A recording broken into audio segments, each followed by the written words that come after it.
राधे राधे भक्तजनों, आज आप सुनेंगे मंगलवार प्रदोष व्रत कथा।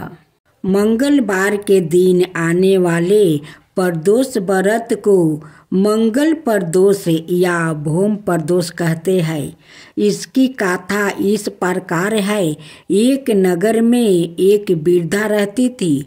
उसका एक ही पुत्र था। वृद्धा की हनुमान जी पर गहरी आस्था थी।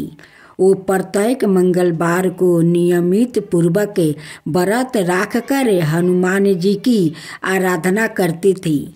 एक बार हनुमान जी ने उसकी श्रद्धा की परीक्षा लेने की सोची। हनुमान जी साधु का भेष धारण कर वृद्धा के घर गया और पुकारने लगा, हाय कोई हनुमान भक्त जो हमारी इच्छा पूर्ण करे। पुकार सुनकर वृद्धा बाहर आई और बोली, आज्ञा महाराज।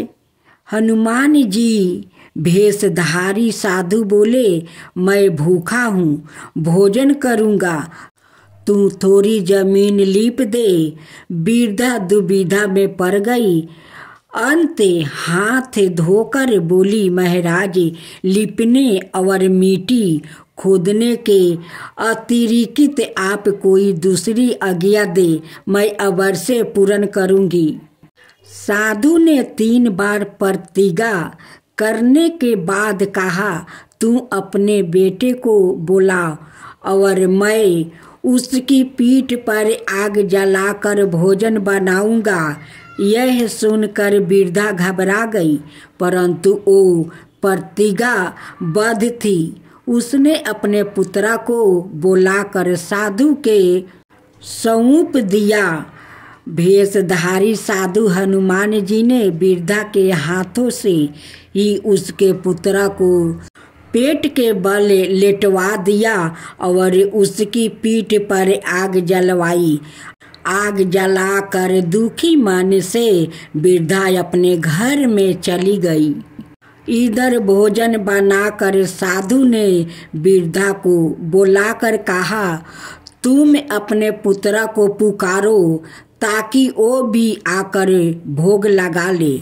इस पर वृद्धा बोली, उसका नाम लेकर मुझे और कष्ट ना पहुँचाओ। लेकिन जब साधु महाराज नहीं माने तो वृद्धा ने अपने पुत्रा को आवाज लगाई। अपने पुत्रा को जीवित देखकर वृद्धा को बहुत आश्चर्य हुआ और वो साधु के चरणों में गिर पड़ी। हनुमान जी अपने वास्तविक रूप में प्रकट हुए और वृद्धा को भक्ति का आशीर्वाद दिया।